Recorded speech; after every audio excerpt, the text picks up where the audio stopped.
എത്ര പ്രായമായെങ്കിലും വീട്ടിലെ ജോലിയൊക്കെ സ്വയം ചെയ്യാൻ ശ്രമിക്കുകയും പിന്നീട് താൻ കഷ്ടപ്പെടുന്നതിനെപ്പറ്റി പരാതി പറയുകയും വീട്ടിലെ മറ്റുള്ളവരുടെ കുറ്റം കണ്ടുപിടിക്കുകയും ഒന്നിലും തൃപ്തി കാണിക്കാതിരിക്കുകയും ചികിത്സ തേടിയിട്ടും മരുന്ന് കഴിച്ചിട്ടും മാറാത്ത ശരീരം വേദന എന്ന് വിലപിക്കുകയും വീട്ടിലെല്ലാ കാര്യങ്ങളും തനിക്കും അറിയണം എന്ന് ശാഠ്യം പിടിക്കുകയും ഒക്കെ ചെയ്യുന്ന അപ്പൂപ്പന്മാരോ അമ്മൂമ്മമാരോ നിങ്ങൾക്കുണ്ടോ?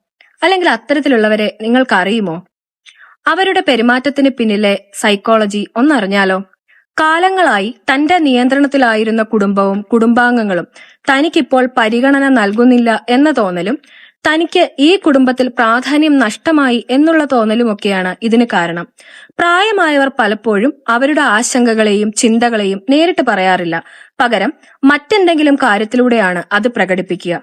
അടിക്കടി പറയുന്ന ചികിത്സിച്ചാലും ഭേദമാകാത്ത വേദനയും ആരോഗ്യ പ്രശ്നങ്ങളുമൊക്കെ തങ്ങൾ അനുഭവിക്കുന്ന ബുദ്ധിമുട്ടുകൾ മറ്റുള്ളവരെ അറിയിക്കാനും തങ്ങളുടെ അധ്വാനത്തിന് അർഹമായ അംഗീകാരം ലഭിക്കുന്നില്ല എന്ന തോന്നലിലുമൊക്കെയാണ്. വീട്ടിലെ മറ്റംഗങ്ങൾ അവർ ആഗ്രഹിക്കുന്ന പരിഗണന ഈ വിഷയത്തിന് കൊടുക്കാതിരിക്കുമ്പോൾ രംഗം കൂടുതൽ വഷളാകുന്നു. എല്ലാ കാര്യങ്ങളും ഡീറ്റെയിൽ ആയി അറിഞ്ഞില്ലെങ്കിൽ വലിയ പ്രശ്നങ്ങൾ ചിലർ ഉണ്ടാക്കാറുണ്ട്. അതിനുമുണ്ടൊരു കാരണം. ഒരു പക്ഷേ അവരെ സംരക്ഷിക്കാനും തർക്കങ്ങൾ ഇല്ലാതിരിക്കാനും ഒക്കെ വേണ്ടിയാകാം കുടുംബാംഗങ്ങൾ ഇത് മറച്ചുവെക്കുന്നത്. എന്നാൽ എല്ലാവരും ചേർന്ന് തന്നെ ഒഴിവാക്കുകയാണ് എന്നതാണ് അവർക്ക് തോന്നുക.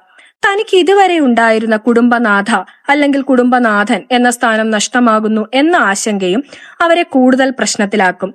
ഈ നഷ്ടബോധം നികത്താനും നഷ്ടപ്പെട്ട നിയന്ത്രണം തിരിച്ചു പിടിക്കുന്നതിനുമാണ് മറ്റുള്ളവരിലെല്ലാം കുറ്റം കണ്ടുപിടിക്കാൻ അവർ ശ്രമിക്കുന്നത്. ചുരുക്കി പറഞ്ഞാൽ അവർ പ്രശ്നമുണ്ടാക്കാൻ ശ്രമിക്കുകയല്ല, മറിച്ച് നമ്മുടെ പരിഗണന ആവശ്യപ്പെടുകയാണ്.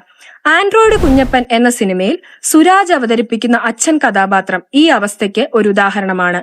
മകന്റെ ജീവിതത്തിൽ തനിക്ക് സ്ഥാനമില്ലെന്നും താൻ ഉപേക്ഷിക്കപ്പെട്ടു എന്നുമൊക്കെയുള്ള തോന്നലാണ് മറ്റുള്ളവരിലെല്ലാം കുറ്റം കണ്ടുപിടിക്കാൻ അയാളെ പ്രേരിപ്പിക്കുന്നത്.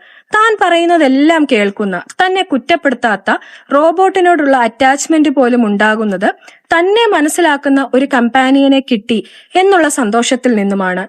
പ്രായമായവരുടെ പ്രശ്നങ്ങളെ അർഹിക്കുന്ന പ്രാധാന്യത്തോടെ തിരിച്ചറിയേണ്ടതും പരിഗണിക്കേണ്ടതും ആവശ്യമാണ്.